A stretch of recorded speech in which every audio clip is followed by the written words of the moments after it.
Hello and welcome to Sakshi political spice. బహుకాలం తర్వాత ఇవాళ ప్రముఖ రాజకీయ విశ్లేషకులు చింతా రాజశేఖర్ గారితో మాట్లాడబోతున్నాం. జరుగుతున్న రాజకీయ పరిణామాలు ముఖ్యంగా ఆంధ్రప్రదేశ్లో ఏ విధంగా పరిణమించబోతున్నాయని చెప్పి ఎలక్షన్స్ దగ్గర పడుతున్నాయి. ఈ మధ్యకాలంలో చాలా చకచక అనేక పరిణామాలు జరిగిపోయాయి. ఉదాహరణకి జేడి లక్ష్మీనారాయణ గారు పార్టీ పెట్టారు. అలాగే వైఎస్ షర్మిల గారు కాంగ్రెస్లో జాయిన్ అవుతున్నారు, అయ్యారు ఇన్ఫ్యాక్ట్. కానీ దాని పరిణామాలు ఏ విధంగా ఉండబోతున్నాయి, కాంగ్రెస్ ప్రత్యక్షంగా బరిలో ఉందన్నట్ట కాదన్నట్ట. అలాగే జరుగుతున్న మార్పిడిలు ఏవైతే ఉన్నాయో అభ్యర్థుల మార్పిడి వైసీపీకి అది బలం చేకూరుస్తుందా లేక ఈ అసమ్మతి ఏదైతే ఉందో తలకాయ నొప్పులు తెచ్చిపెడుతుందా, ఈ అంశాలపై మాట్లాడబోతున్నాం. రాజశేఖర్ గారు నమస్కారం. నమస్తే అండి. నూతన సంవత్సరం చాలా పరిణామాలతో మొదలైంది. మీకు శుభాకాంక్షలు ఫస్ట్ ఆఫ్ ఆల్. అలాగే ఆంధ్రప్రదేశ్ రాష్ట్ర ప్రజలకి, మీకు మీ ఛానల్ వీక్షకులందరికీ కూడా very happy new year. Yes sir. So how happy is it going to be and for which party, ఈ విషయం మాట్లాడదాం మనం ఇవాళ. వైసీపీ తన నార్మల్ ధోరణిలో చాలా సైంటిఫిక్గా ఒక సర్వేలు చేయిస్తున్నామని చెప్పి చాలామంది అభ్యర్థులని వాళ్ళు మారుస్తున్న పరిస్థితులు చూస్తున్నాం. జగన్మోహన్ రెడ్డి గారు చాలా స్పష్టంగా ఉన్నారు. అంటే పనిచేసిన అభ్యర్థులు అండ్ ముఖ్యంగా మంచి రిపోర్ట్స్ ప్రజలు ఎవరినైతే మెచ్చుతున్నారో వాళ్ళకే అవకాశం ఇస్తామని చెప్పి. ఈ పరిణామాలు ఎలా ఉండబోతున్నాయి సార్? ఇప్పటికే కొన్ని అపశృతులు మొదలయ్యాయి. అపశృతులు నాకైతే ఏం కనబడలేదండి. I think election result has already been decided. YCP has already won the election నా దృష్టిలో. రైట్. అండ్ ఇక్కడ తేలాల్సింది ఏంటంటే 88 పైన ఎన్ని ఎక్కువ తెచ్చుకుంటారు. రైట్. 88 దాటి how far they are going అనేది, మ్యాజిక్ నెంబర్ని దాటి ఎన్ని తెచ్చుకుంటారు. అలాగే ఇండివిజువల్ కాన్స్టిట్యుయెన్సీలో మెజారిటీ ఎంత వస్తుంది, 500, 1000, 5000, 10,000 అనేది అది డిసైడ్ అవడం కోసం మాత్రమే ఎన్నికలు. కానీ Jaganmohan Reddy has comfortably won the election already. So that is my perception. On what basis are you saying this? I will say that first of all ఇక్కడ తెలుగుదేశానికి సొంతంగా గెలిచే బలం లేదు. జనసేన పొత్తుంటేనే గెలుస్తుందని చెప్పేసి వాళ్ళు నమ్ముతున్నారు. జనసేన ఇది ఇక్కడ ట్రికీ థింగ్. ఇక్కడ అంత మ్యాజిక్ అంతా ఇక్కడే ఉంది. జనసేన టీడీపీ పొత్తులోనే ఉంది మ్యాజిక్ అంతా. ఇక్కడ జనసేన గణనీయమైన సీట్లు ఇచ్చి సీఎం స్థానా ఇస్తేనే, అంటే మొదటి 2.5 సంవత్సరాలు కానీ మొదటి కనీసం సంవత్సరం కానీ పవన్ కళ్యాణ్కి ముఖ్యమంత్రి పదవి ఇస్తేనే జనసేన ఓటు బ్యాంక్ టీడీపీకి ట్రాన్స్ఫర్ అవుతుంది, లేకపోతే ట్రాన్స్ఫర్ అవ్వదు. సో ఇన్ అదర్ టర్న్ జనసేనకి అంటే పవన్ కళ్యాణ్కి కనీసం సంవత్సరం పాటు సీఎం పదవి ఇచ్చి గణనీయమైన సీట్లు 50 దాకా సీట్లు ఇస్తే తప్ప జనసేన వాళ్ళు ఓటేసే పరిస్థితి లేదు. ఎందుకు 50 సీట్లు అంటున్నానంటే, ఒకవేళ 25 సీట్లు ఇచ్చారనుకోండి, ఆ 25 సీట్లలో జనసేన దగ్గర అంతమంది అభ్యర్థులు లేరు కాబట్టి ఒక 8 మందో 10 మందో తెలుగుదేశం వాళ్ళే పోటీ చేస్తారు.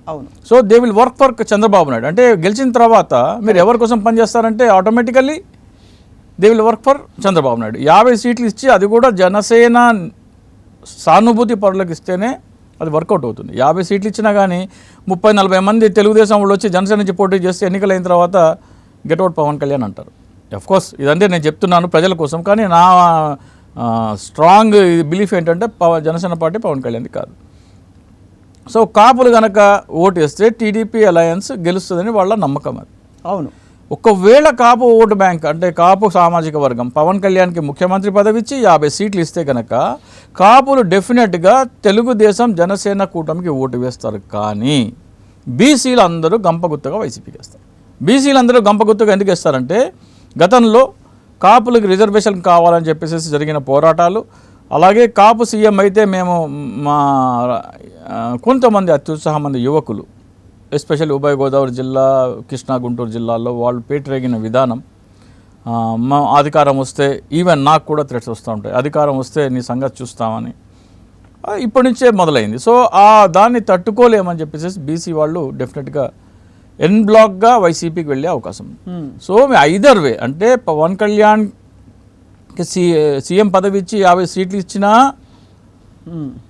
బీసీ ఓటు బ్యాంక్ రాదు, అది ఇవ్వకపోతే కాపు ఓటు బ్యాంక్ కూడా రాదు. సో నా దృష్టిలో 2024 ఎన్నికలు already decided. Right. Jaganmohan Reddy has already won the election. 188 mark magic figure దాటి how far he will go, నా ఇదైతే 125 అరౌండ్ దట్ ఉండొచ్చు. How far he will go above 88 అనేదే తేలాల్సి ఉంది. అలాగే ప్రతి ఒక్క నియోజకవర్గంలో మెజారిటీ ఎంత అనేది తేలాల్సి ఉంది. కానీ psychologically Jaganmohan Reddy has already won the election. అంటే చాలా నిజంగా ఒక పార్టీ ఎలక్షన్స్కి ముందు అభ్యర్థుల్ని మార్చడం అంటే చాలా కాన్ఫిడెంట్గా ఉండో లేకపోతే వాళ్ళ విధానాల మీదైనా కాన్ఫిడెన్స్ వాళ్ళకు ఉంది కాబట్టే ఇంత మార్పులు చేర్పులకి తావిస్తున్నారు. అండ్ ఇదే సమయంలో కాంగ్రెస్ పార్టీ మరొకసారి తన ఉనికిని చాటుకునే ప్రయత్నం జరుగుతుంది. చూస్తున్నాం మనం షర్మిల గారు కాంగ్రెస్ పార్టీలో జాయిన్ అవ్వడం అండ్ ఇప్పుడు ఎలా ఉండబోతోంది భవిష్యత్తు అని చాలా మంది చర్చలకు రావడం. కానీ వైసీపీ నాయకులందరూ రాజశేఖర రెడ్డి గారి బిడ్డగా తను ఎక్కడా ఒక మాట అనట్లేదు, లేదు విమర్శించట్లేదు. అయితే స్పష్టంగా మా విధానాలకి మాకు వ్యతిరేకంగా ఉన్న వాళ్ళందరూ ప్రతిపక్షమే అని చెప్తున్నారు. So what do you feel sir about this development? అంటే బిఫోర్ గోయింగ్ టు దట్ ఇంకా ఇందాక దానికి కొద్దిగా కంటిన్యూషన్ ఇస్తూ చంద్రబాబు నాయుడిని జనాలు నమ్మటం మానేశారు. 2004లో నమ్మలేదు, రాజశేఖర రెడ్డి గారు గెలిచారప్పుడు. 2009లో అగైన్ రాజశేఖర రెడ్డి గారు గెలిచారు. 2014లో చంద్రబాబు నాయుడు అంత పెద్ద సుదీర్ఘమైన పాదయాత్ర చేసినప్పటికీ జనాలు నమ్మట్లేదు కాబట్టి పవన్ కళ్యాణ్ అనే ఒక అమాయక ఫేస్ తీసుకొచ్చి ప్రజలు నమ్మగలిగే ఒక ఫేస్ తీసుకొచ్చి ఆ ఫేస్ మీద ఎన్నికలు గెలిచాడు. అగైన్ 2019లో ఓడిపోయాడు. ఈ రోజు కూడా చంద్రబాబు నాయుడిని ప్రజలు నమ్మటానికి రెడీగా లేరు. ఉదాహరణకి కరోనా వచ్చింది. కరోనా వచ్చిన సమయంలో జగన్మోహన్ రెడ్డి గారికి చాలామంది సలహాదారులు సంక్షేమ పథకాలు ఆపేద్దాము, ప్రభుత్వానికి పైసా ఆదాయం లేదు, నష్టంలో ఉన్నాము, ఖర్చులు పెరిగిపోయి ఆదాయం ఆగిపోయింది కాబట్టి సంక్షేమ పథకాలు ఆపేద్దామంటే జగన్మోహన్ రెడ్డి గారు సస్యమీర ఆగటానికి వీలు లేదు అన్నారు. ఆయన చెప్పిన రీజన్ ఏంటంటే మంచి మంచి ఉద్యోగాలు చేసుకునే వాళ్ళు, సాఫ్ట్వేర్ ఉద్యోగాలు చేసుకునే వాళ్ళే కష్టాలు పడుతున్నారు, భోజనానికి తిండికి కష్టం పడుతున్నారు, పెన్షన్ మీద ఆధారపడే కుటుంబాలకి పెన్షన్ ఆపేస్తే వాళ్ళు ఎలా బతుకుతారు అని that is the justification Jaganmohan Reddy గారు has given. Assume Chandrababu Naidu as chief minister, corona వచ్చినప్పుడు చంద్రబాబు నాయుడు ముఖ్యమంత్రిగా ఉన్నట్టయితే ఆయనకి వంక కావాలి ఎగ్గొట్టడానికి. ఇది మీరు గత చరిత్రని దృష్టిలో పెట్టుకుని సంఘటనలు దృష్టిలో పెట్టుకుని మీరు ఆపాదించవచ్చు. కానీ ఇవాల్టి రోజున ఊహాజనితమైన అంటే ప్రజలు డెఫినెట్గా చూస్తారు కదా. ఒకవేళ ఇప్పుడు ఏమన్నారు, ఆయన రుణమాఫీ చేస్తా అన్నారు, రుణమాఫీ చేస్తా అని చెప్పేసి అందరికీ ఎంత రుణం అయినా సరే ఇస్తా అని చెప్పి ఎన్నికల ముందర చెప్పి తర్వాత తూచన్నారు. అట్లా ఆయన 674 ప్రామిసులు చేసి ఆ ప్రామిస్లో దీన్ని మేనిఫెస్టోని తీసేసిన చరిత్ర ఉన్న చంద్రబాబు నాయుడిని ప్రజలు కనుక నమ్మితే అంతకంటే ఘోరమైన తప్పిదం ఇంకోటి లేదు. మీరు ఏసీ రూమ్లో ఉన్నారా ఫ్యాన్ కింద ఉన్నారా అనేది సెకండరీ. మీరు అయితే ఏసీ రూమ్లో ఉండండి, లేకపోతే ఫ్యాన్ కింద ఉండండి, ప్యానం మీద నుంచి పొయ్యిలో పడవాకండి. కనీసం ప్యానం మీద అయితే ఉన్నారు కొంతమంది. Majority of the sections are fan కింద ఉన్నారు, కొంతమంది ప్యానం మీద ఉన్నారు, కొంతమంది ఏసీలో ఉన్నారు. సో ఫ్యాన్ కింద ఉన్న వాళ్ళు పొయ్యిలో పడతామని దయచేసి ఆలోచించబాకండి. అది అంటే మీరు అనేది ఏంటంటే ఇప్పుడున్న పరిస్థితులు డెఫినెట్గా వైసీపీకి అనుకూలిస్తున్నాయని మీరు బలంగా నమ్ముతున్నారు? లేదు, ప్రజలు ఆలోచిస్తే అంటే గుడ్డిగా నేను చంద్రబాబు నాయుడు ఓటు వేయాలి అనే ఒక దీంతో వేస్తేనే అది మూర్ఖత్వం అవుతుంది. కానీ బేరీజు వేసుకొని పాలన పరంగా మీరు ఒక మార్క్ లిస్ట్ ఒక స్టూడెంట్కి ఒక చంద్రబాబు నాయుడు ఏం చేశాడు, జగన్మోహన్ రెడ్డి గారు ఏం చేశాడు బేరీజు వేసుకుంటే చంద్రబాబు నాయుడు ఏదైనా సరే సంక్షేమ పథకాలు కానీ ప్రజలకు మేలు చేయటాన్ని ఎగ్గొడతాడు. ఎంతవరకు వెళ్తాడంటే ఆంధ్రప్రదేశ్కి సంజీవిని అయినా ప్రత్యేక హోదా ఇవ్వకపోయినా పర్వాలేదు, ప్యాకేజీ చాలు అని రాసిస్తాడు. ఆంధ్రప్రదేశ్ అభివృద్ధిని 50 సంవత్సరాలు వెనక్కి నెట్టేసిన నిర్ణయం అది. ఆంధ్రప్రదేశ్లో యువతకి ఉపాధి లేకపోవటానికి, పరిశ్రమలు రాకపోవటానికి. కానీ ఇప్పుడు స్పీచ్లో జాబ్ కావాలంటే ఏం చేయాలి అని ఆయన అది మరి వైసీపీ కౌంటర్ ఇవ్వట్లేదు కదా. అది జాబ్ కావాలంటే ఏం చెయ్యాలి చంద్రబాబు నాయుడు, జాబులు ఎన్ని వస్తాయి, జాబులు ఎలా వస్తాయి? ప్రభుత్వ రంగ జాబులు 3% ఉంటాయి, 97% ప్రైవేట్ రంగం నుంచి రావాలి. ప్రైవేట్ రంగం నుంచి జాబులు రావాలంటే పరిశ్రమలు రావాలి. పరిశ్రమలు రావడానికి ఇస్తాన్న ప్రత్యేక హోదా వద్దని రాసిచ్చిన నువ్వు జాబు కావాలంటే ఏ మొహం పెట్టుకుని జాబులు కావాలంటున్నావు? పవన్ కళ్యాణ్ అంటున్నాడు ఉపాధి లేదు అంటున్నాడు. ఏ మొహం పెట్టుకుని పవన్ కళ్యాణ్ ఉపాధి లేదు అంటాడు? బీజేపీతో అంటే ప్రత్యేక హోదా ఇవ్వరన్న బీజేపీతో పొత్తులో ఉండి ఆంధ్రప్రదేశ్లో ఉద్యోగాలు లేవంటావేంటి? ఉద్యోగాలు వస్తాయన్నదే ప్రత్యేక హోదా వల్ల. ప్రత్యేక హోదా ఎగ్గొట్టిన పార్టీతో నువ్వు పొత్తులో ఉండి ఉద్యోగాలు లేవంటావేంటి? This is what how they should be exposed. అంటే బహుశా వాళ్ళ చేసిన సంక్షేమ కార్యక్రమాల మీద వాళ్ళకున్న కాన్ఫిడెన్స్తో వీటికి సమాధానాలు చెప్పట్లేదో చెప్తున్నారో అది పక్కన పెడితే, ఇప్పుడు ఈ సమయంలో పవన్ కళ్యాణ్ గారు ఎందుకు సైలెంట్గా అయిపోయారు ఒక్కసారిగా? అంటే షర్మిల గారి రాక రాజకీయాల్లో ఇన్ని జరిగిపోతూ ఉంటే ఆయన ఏదో జేడీ లక్ష్మీనారాయణ గారి పార్టీ ఏదో ఒక మాట అనాలి కదా, అన్ని పవర్ఫుల్ స్టేట్మెంట్స్ చేసిన ఆయన. సో ఆయన వ్యూహం ఎలా ఉందన్నట్టు మీకు అనిపిస్తోంది? ఇక్కడ ప్రశాంత్ కిషోర్ వచ్చి చంద్రబాబు నాయుడు కలిసిన తర్వాత పవన్ కళ్యాణ్ సైలెంట్ అయిపోయాడు. అక్కడ ఏంటంటే పవన్ కళ్యాణ్కి గణనీయమైన సీట్లు ఇవ్వద్దు అని చెప్పేసి ఒక మాట చెప్పినట్టు ప్రశాంత్ కిషోర్ ఆయనతో పొత్తున్నా పొత్తు లేకపోయినా కానీ మీరు గెలుస్తారు అనే ఒక ఉపదేశము, ఇలా చేస్తే గెలుస్తారు అని ఏదో సలహా ఇచ్చినట్టున్నారు. పవన్ కళ్యాణ్తో వెళ్లే బదులు ఈ స్ట్రాటజీలో వెళ్తే మీరు గెలుస్తారని alternative strategy minus Pawan Kalyan ఏదో ఇచ్చినట్టు ఒక ఇంటర్నల్ సర్కిల్స్లో ఒక ఇది అవుతుంది. సో మీరు పవన్ కళ్యాణ్ ఇగ్నోర్ చేసి you adopt a different strategy అని, అది ఆఫ్టర్ ట్రావెలింగ్ సో ఫార్ లాక్కోలేక పిక్కోలేక ఉన్నారు చంద్రబాబు నాయుడు. ఇంకా పవన్ కళ్యాణ్ విషయానికి వస్తే Bharatiya Janata Party is totally against TDP. So వాళ్ళని ఎలా ఒప్పించాలి? వాళ్ళని ఒప్పించకుండా అంటే మోడీకి కోపం రాకుండా పొత్తు ఎలా తెచ్చుకోవాలి? టీడీపీతో వెళ్ళాలంటే ఎన్నికలకి ముందు మోడీతో బంధం తెలుసుకోవాలి. అది కోపం రాకుండా సార్ ఏదో సార్ కొద్దిగా వెళ్ళాలి సార్ మా రాష్ట్ర పరిస్థితులు ఏదో చెప్పుకోవాలి కదా, అది దానికి డైలమా లేరు. సో వీళ్ళందరూ ఇంకా డైలమాలో ఉన్నారు.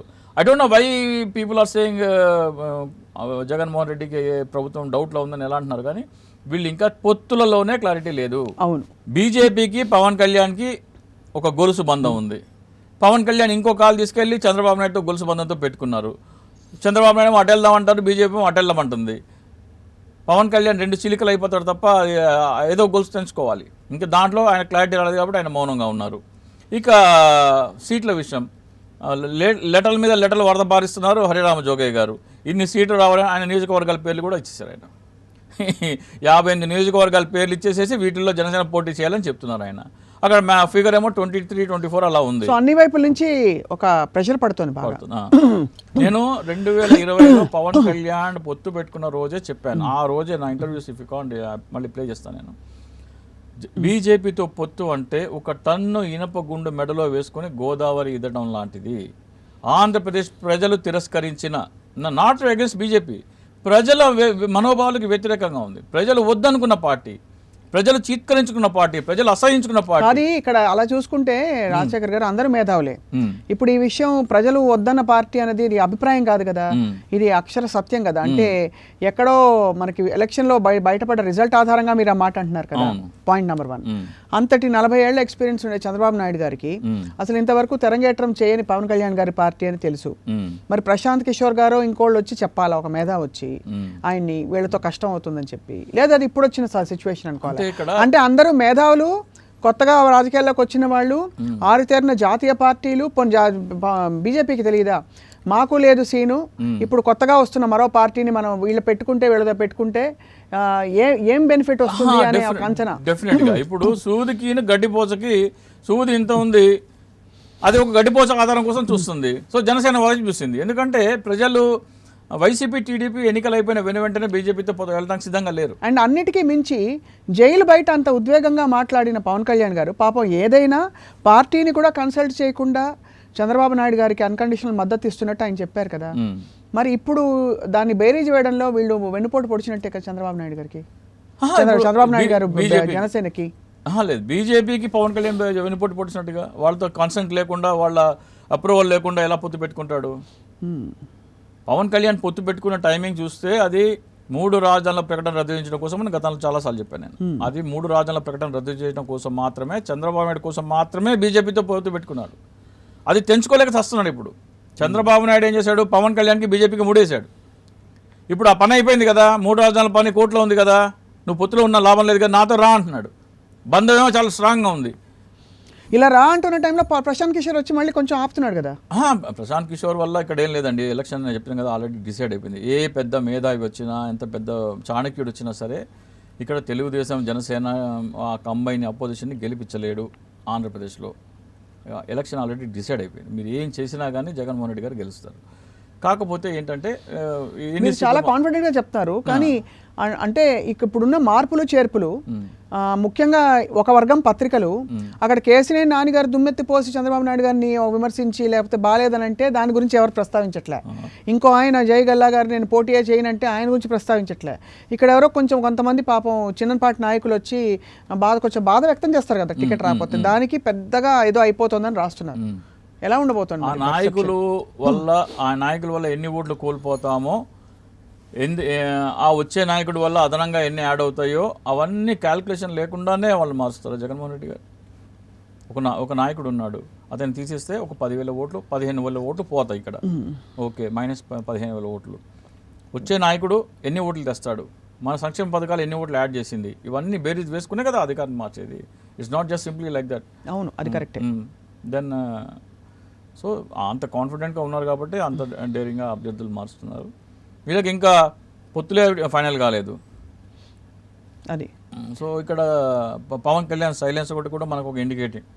అంటే కొంచెం అగమ్యగోచరంగా ఉన్నట్ట, లేదంటే వెయిట్ అండ్ వాచ్ టైప్లో వాళ్ళందరూ ఎవరి వార్నింగ్ ఏమైనా ఇచ్చిందేమో, నువ్వు అటు వెళ్తే మరి నీ జాగ్రత్త, నా సంగతి తెలీదు, అది నాకు సంబంధం లేదు, ఏమైనా జరిగితే అని బీజేపీ ఏమైనా వార్నింగ్ ఇచ్చిండొచ్చు. రైట్. కానీ ఈదర్ ఆర్ చూస్ చేసుకోవాలంటే మరి it will be interesting to note Janasena ఎటువైపు మొగ్గు చూపిస్తుందని చెప్పి. జనసేన పవన్ కళ్యాణ్ది కాదు, కానీ పవన్ కళ్యాణ్ పార్టీ అని నమ్మించి బీజేపీతో ముడిపెట్టింది చంద్రబాబు నాయుడు. చంద్రబాబు నాయుడు ఏమంటున్నాడు, నువ్వు నా వైపు రా అంటున్నాడు. ఒక చెట్టుకు కట్టేసి తాడుతో నువ్వు రా అని పిలుస్తున్నాడు. ఎలా వస్తాడు? అది తెగాలి కదా ముందు. అవును, అది తెంచుకోకుండా ఎలా వస్తాడు? ముడేసిందే చంద్రబాబు అమరావతి కోసం.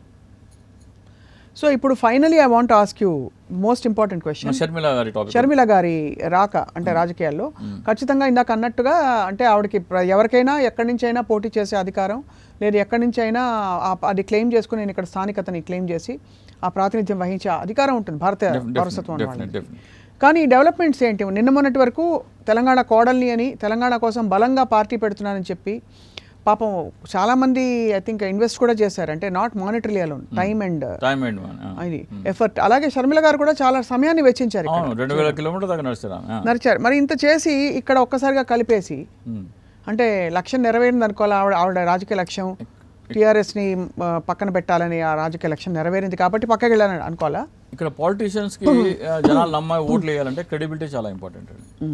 నిన్నటి దాకా ఆమె ఏమైందంటే, నా మెట్టి నీళ్ళు తెలంగాణ కష్టాలు చూసి నా కళ్ళెమ్మట ధారాళంగా నీళ్లు కారుతుంటే నా బాధ, తెలంగాణ ప్రజల బాధ తట్టుకోలేక నేను పార్టీ పెట్టానని చెప్పారు. ఆమె మెట్టి నీళ్ళు తెలంగాణ అయితే పుట్టిలో ఆంధ్రప్రదేశ్. తెలంగాణ రాష్ట్ర విభజన ఇచ్చేసి హైదరాబాద్ లాంటి ఆదాయం ఉన్న సిటీ ఇచ్చి వాళ్ళకి కావాల్సినది ఇస్తే ఆమె అన్న కష్టాల్లో ఉన్నారని చెప్పిన ఆమె ఏమీ లేని ఆంధ్రప్రదేశ్కి లోటు బడ్జెట్లోకి నెట్టేసి, రాజధాని లేని ఆంధ్రప్రదేశ్కి ప్రత్యేక హోదా ఇవ్వకుండా, పోలవరం ప్రాజెక్టుకి నిధులు సరిగ్గా విడుదల చేయకుండా, అలాగే కడపలో ఉక్కు కర్మాగారం నిర్మిస్తున్నారు అది చేయకుండా, ఓడరేవులు, రైల్వే జోన్ అన్నిట్లో అన్ని కష్టాల్లో ఉన్న ఆంధ్రప్రదేశ్కి మరి పుట్టి నీళ్ళు అంత కష్టాల్లో ఉంటే ఆమె కన్ను వెంట చుక్కమెట్టి నీళ్ళు ఒక చుక్క కూడా నీళ్ళు రాలేదు కదా అంతకుముందు. మరి మొన్నటిదాకా జాయిన్ అయ్యే వరకు అయ్యో ఆంధ్రప్రదేశ్ అనలేదే. ఆమె వెళ్ళి ఎవరితో కలుస్తున్నారు, ఎవరితో ఉన్నారు? బాలకృష్ణ ఇంట్లో నుంచి నా మీద లైంగిక సంబంధాలు అంటగట్టి దుష్ప్రచారం చేశారని ఆరోపించిన పార్టీతో వెళ్ళి కలుస్తున్నారు. ఆమె పోలీస్ కంప్లైంట్ ఇచ్చారు, ఆమె సైబర్ కంప్లైంట్ ఇచ్చారు. నా మీద ఒక సినిమా యాక్టివిటీకి లేనిపోని సంబంధాలు అంటగట్టి దుష్ప్రచారం చేస్తున్నారు, అది ట్రేస్ చేస్తే అది బాలకృష్ణ కాంపౌండ్ లోంచి వచ్చింది అని చెప్పేసి నేను ఆమె స్టేట్మెంట్ ఇచ్చాను. అంటే ఇక్కడ టీడీపీతో బలమైన ఒక నేపథ్యం ఉందని కేవలం సీఎం రమేష్ గారు హెలికాప్టర్ విమానంలో వెళ్ళినంత అంత మాత్రాన can you attribute that? Definitely. ఎందుకంటే Revanth Reddy she went and met DK Shivakumar. DK Shivakumar is also meeting with Chandrababu Naidu. So if A = B = C అని అన్వయించుకోవాలి. అదే డెఫినెట్లీ. మరి ఈ పరిస్థితుల్లో if you're saying TDP and Congress are together, ఖచ్చితంగా బీజేపీ ఆగ్రహానికి గురి కావాల్సిందే కదా. సో మరి పవన్ కళ్యాణ్ ఇందులో పావైనట్టయితే, పవన్ కళ్యాణ్ క్రష్ అయిపోయాడు politically. Pawan Kalyan has been crushed into pieces. Chandrababu Naidu Pawan Kalyan చేత పార్టీ పెట్టించి పవన్ కళ్యాణ్ క్రెడిబిలిటీని నాశనం చేశారు. రాజకీయ భవిష్యత్తే కాదు, సినీ భవిష్యత్తు కూడా నాశనం చేశాడు. ప్రజలు నమ్మట్లేదు పవన్ కళ్యాణ్. ఇది పాపం ఆయన క్యాడర్కి, ఆయన నాయకులకి, ఆయన నమ్ముకున్న నాయకులకి ఒక పెద్ద డిసప్పాయింట్మెంట్. అంటే ఒకవేళ ఇది వాస్తవం అయితే, ఇది వాస్తవమే కనబడుతుంది కదా. ఇప్పుడు ఆయన పవన్ కళ్యాణ్ ఏ సందర్భాల్లో ఎలా మాట్లాడాడు. ఇప్పుడు బీజేపీతో పొత్తు పెట్టుకున్న పవన్ కళ్యాణ్ తిరుపతి బై ఎలక్షన్స్ వస్తే రత్న ప్రభాకర్ గారి కోసం ప్రచారానికి రమ్మంటే ఏం చెప్పాడు? నాకు కరోనా వచ్చిందని చెప్పి. పోనీ కరోనా వచ్చిందని నిజమా అనుకుంటే 3వ రోజున కరోనా తగ్గిపోయింది అన్నాడు. 14 రోజుల దగ్గర తగ్గదు. 14 days వరకు తగ్గని రోగం పోయినా 3 రోజులు తగ్గిపోయింది. సో అదొక కుంటి సాగు అనేది ఎస్టాబ్లిష్ అయిపోయింది అక్కడ. సో బీజేపీ ఏం పిచ్చిగా నమ్మట్లేదు పవన్ కళ్యాణ్ని. ఇది అమరావతిలో చంద్రబాబు నాయుడు దోచుకొత్తరపెట్టిన 5 లక్షల కోట్ల దోపిడీని కాపాడుకోవడం కోసం బీజేపీతో పొత్తు పెట్టించాడు చంద్రబాబు నాయుడు. సో ఇన్ని శక్తులు ఎదురొచ్చినా కూడా వైసీపీ గెలుస్తుందని మీరు కరాఖండిగా నమ్ముతున్నారు కరెక్ట్గా నమ్ముతున్నా చెప్తున్నారు. అది వాళ్ళు చేసిన సంక్షేమ కార్యక్రమాలు. ఎందుకంటే వైసీపీ నాయకులు కూడా చాలా ధీమాగా ఉన్నారు. జగన్మోహన్ రెడ్డి గారు ఎక్కడా సడలని ఆత్మవిశ్వాసంతో అంటే ఇన్ని మార్పులు చేస్తున్నాం, దీని పర్యవసానాలు ఏముంటాయని చాలా క్లారిటీతో ముందరకెళ్తున్నారు, నేను చేసేది కరెక్ట్ అని. చంద్రబాబు నాయుడు పవన్ కళ్యాణ్ కలిసి అమరావతిలో 5 లక్షల కోట్ల దోపిడీ, అంటే పవన్ కళ్యాణ్ ఎందుకు కలుపుతున్నా పవన్ కళ్యాణ్ మాట్లాడలేదు, అమరావతిలో దోపిడీ జరిగిందని అనట్లేదు కాబట్టి. ఆయన సైలెన్స్ ఎందుకో ఉన్నాడు. ఆయన పార్టీ ఆఫీస్కి ఈ సమాచారం, ఈ లెక్కల ప్రకారం అమరావతిలో అవినీతి జరిగింది అని మనం సమాచారం పంపిస్తే దాని మీద పవన్ కళ్యాణ్ రెస్పాండ్ కావట్లేదు. కానీ మోడీకి ఏమో జగన్మోహన్ రెడ్డి గారు అవినీతి చేస్తున్న లెటర్ రాస్తున్నాడు చిన్న దానికి. 5 లక్షల కోట్ల దోపిడీ ఆధారాలు పెడితే మరి దాని మీద మోడీకి ఎందుకు లేఖ రాయట్లేదు? దీని మీద అనంతపురంలో ఇవాళ సందీప్ రాయల్ అనే వ్యక్తి భారీ ఫ్లెక్సీ ఏర్పాటు చేసి అమరావతిలో 5 లక్షల కోట్ల దోపిడీ ఇలా జరిగింది అనేది ఆయన చేశాడు. మనం డిస్ప్లే చేద్దాం, అది కావాలంటే విజువల్స్ పంపిస్తాను. సో అది రాబోయే రోజుల్లో పసుపులేటి సందీప్ ప్రతి నియోజకవర్గాల్లో 175 నియోజకవర్గాల్లో ఇటువంటి ఫ్లెక్సీ ఏర్పాటు చేసి అమరావతిలో చంద్రబాబు నాయుడు పవన్ కళ్యాణ్ కలిసి 5 లక్షల కోట్లు ఎలా దోచుకుంటున్నారు అనేది ప్రతి నియోజకవర్గం వెళ్ళి ప్రచారం చేస్తా అంటున్నాడు ఆయన. సో ఇటువంటిది వైసీపీ కనుక ప్రతి గ్రామానికి తీసుకెళ్తే, ప్రతి నియోజకవర్గం అంటే పెద్ద ఇంపాక్ట్ ఏమి ఉండదు, ప్రతి గ్రామ సచివాలయం దగ్గర వైసీపీ ఈ సమాచారం ఏర్పాటు చేస్తే ఏముంది, 151 రికార్డ్ ఈజీగా బ్రేక్ అవుతుంది. ఫైనలీ చింతా రాజశేఖర్ గారు, చాలా బాధ కలిగించే 2 విషయాలు ఉన్నాయి. టికెట్లు రాని వాళ్ళందరూ భంగపడి అసంతృప్తితో వెళ్ళిపోవడం, మేమే ఎల్లకాలం ఉండాలని ఆ కల్చర్ మారాలి రాజకీయాల్లో. ఎందుకు ఇప్పుడు ఒకళ్ళకే అవకాశం రావాలి జీవితకాలం, ఒకసారి అవకాశం వచ్చి రెండో వాళ్ళకి ఇచ్చినంత మాత్రాన అది ఏ పార్టీ అయినా సరే, అది టీడీపీ కావచ్చు వీళ్ళు కావచ్చు, అంత పర్సనల్గా తీసుకుని మేమే ఉండాలని అనుకోవడం ఎంతవరకు సమంజసం? అంటే అది అయిపోయింది. అంటే ఒకసారి ఆ రుచి మరిగిన తర్వాత, రుచి మరిగిన పులి, మనిషి రక్తం రుచి మరిగితే పులి ఇంకా మనిషి గురించే వేటాడుతుంది అన్నట్టు, అది మేము దాని నుంచి అది మా రైట్ అన్నట్టు భావిస్తున్నారు.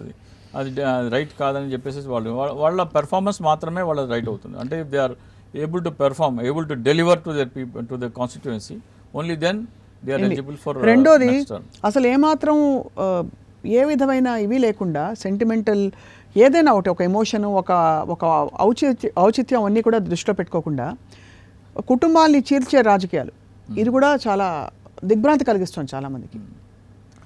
అంటే ఇక్కడ కుటుంబాన్ని చీల్చే రాజకీయాలు అంటే ఇది వాళ్ళకి వెనుక. ఇప్పుడు ఎన్టీ రామారావు దింపేసేటప్పుడు దగ్గుబాటి వెంకటేశ్వరరావు గారికి ఏం చెప్పాడు Chandrababu Naidu? Your deputy CM అని చెప్పారు. ప్రమాణ స్వీకారం చేసుకున్న తర్వాత ఇవ్వాల. హరికృష్ణకి ఏం చెప్పాడు? నీకేదో పదవి ఇస్తానన్నారు. బాలకృష్ణకి నీకు పార్టీ అధ్యక్షుడు పదవి ఇస్తా అన్నారు. ఎవరిని ఏమీ చేయకుండా వాడుకుని, అది కుటుంబాన్ని ఎలా చీల్చాలో చంద్రబాబు నాయుడు తెలిసినంతగా ఎవరికి తెలియదు. మొత్తం ఇది చంద్రబాబు నాయుడు గారికి ఆపాదిస్తారు మీరు, సోనియా గాంధీ గారికి. మరి ఎవరికి ఆపాదించాలి చెప్పండి? ఆమె వెళ్ళి ఎవరితో కలుస్తున్నారు? ఏబిఎన్ రాధాకృష్ణ చంద్రబాబు నాయుడు మనిషి, డికే శివకుమార్ చంద్రబాబు నాయుడు కలిసిన మనిషి, రేవంత్ రెడ్డి చంద్రబాబు నాయుడు మనిషి.